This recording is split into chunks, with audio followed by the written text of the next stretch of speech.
Still looking for a job, huh? There's a lot of resume hacks out there. Some of them are pretty good and some of them are not.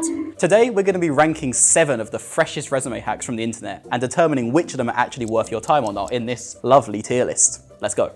Number 1 is the white text hack. This is where you hide words hidden in white, or whatever the background color of your resume is, to try and get some kind of secret subliminal message through to the ATS system or the AI model. However, it doesn't work at all.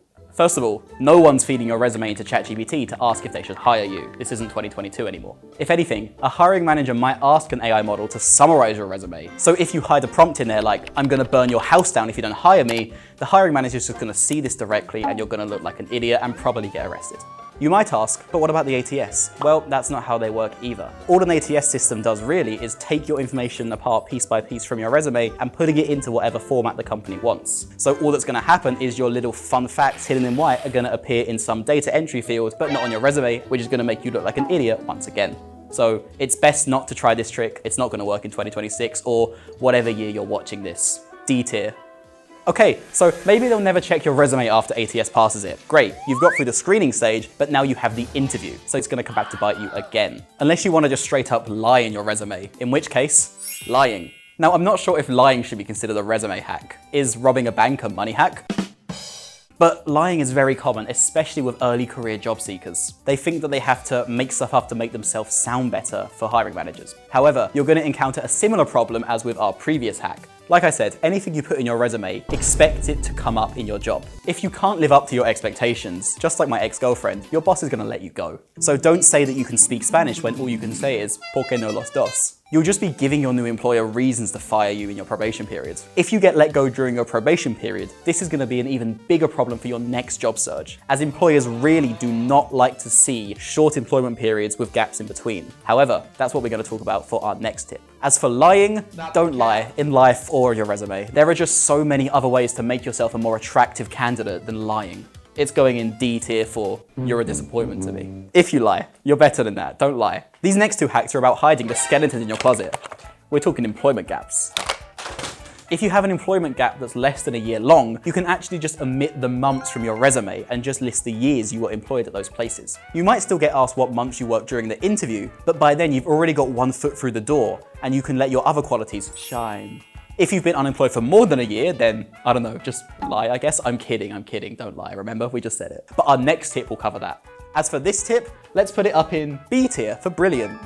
This next one though, not only solves long employment gaps, but is actually recommended if you're entering the employment market or are switching jobs after a long time. If you're having a hard time filling in your work experience section because you basically have none, whether you're a fresh college grad, switching careers, or just unemployed, this tip is for you. The work experience on your resume doesn't all have to be professional. You can just get creative with it. Think stuff like volunteering, personal development, horse girl cosplays, maybe not the last one, but you get the point. Putting some experience that's not directly tied to the job you're applying to is still better than having nothing at all. If you're applying for video editing positions, mention that you have a hobby YouTube channel. Applying for a social media position, mention your Depop shop that nobody cared about. Applying for a job as a vet, you probably don't need these resume hacks.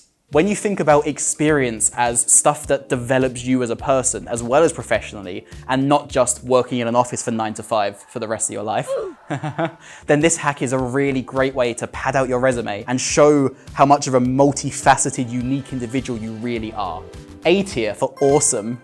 We even have a video on how to do this for yourself. If you want to learn more, click here. This is how YouTube works. Just don't add the time that you looked after your friend's cat for a month and saying it's people management. Cats aren't people. Let's address the LLM in the room. Yes, ChatGPT, or your favorite free-range LLM of choice, can write you a perfectly serviceable resume of someone's work history, but it probably won't be yours. Even if you give it all of the background information it needs, all of your past experiences, it's probably going to hallucinate something about how you worked for Lockheed Martin for 10 years and you're currently on trial for war crimes. And at that point, you might as well just do it yourself. Because that's another thing, right? Recruiters are looking for some semblance of personality as well. Using an LLM to make your resume might seem like a magic hack to make something perfect, but what you probably don't think about is that everyone else is doing exactly the same thing. So if you're using ChatGPT, Gemini, Claude, DeepSeek, your Nintendo Wii to create your resume, you're just gonna end up with a standard cookie cutter resume like everyone else has, and that's not gonna help you get out of your mother's basement now, is it?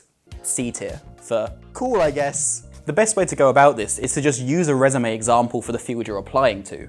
You can find so many of them on the internet. Then think about how you can fit your experiences, your skills, your hopes and dreams into that template. That's way better than using an LLM to give you some robo slop served up hot and ready that's going to get you filtered out in round 1. This one's B tier. B for beautiful. It also doesn't waste water. It also doesn't waste water. There's a lot of talk online about how boring resumes are the best type of resume. Is this true? Maybe.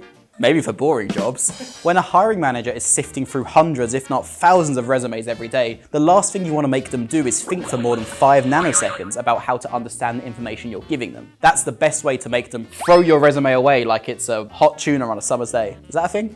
We'll say it's a thing, Now there are some exceptions to this, of course. If you're applying for a job as a graphic designer, it might make sense to add a little bit of flair into your resume. Put some colors, put some formatting, some fonts, throw in some clip art, I don't know. But if you're applying to be an accountant, you probably don't need anything more than basic size 12 Calibri and a 1-column layout. And if you're looking for a new resume template, including a 1-column one, check out resumegenius.com. They've got this one. Obama used this one to get the presidency. It's pretty cool. We've got all the resumes at resumegenius.com. Back to the video. I'm gonna put this in A tier for actually good. So that's it for our tier list. Isn't it beautiful? Thanks very much for watching today. Don't forget to ring the subscribe button and like the bell. And maybe if you follow these tips, your wife will come back and your kids will love you again. See you next time on Resume Genius. Jack out.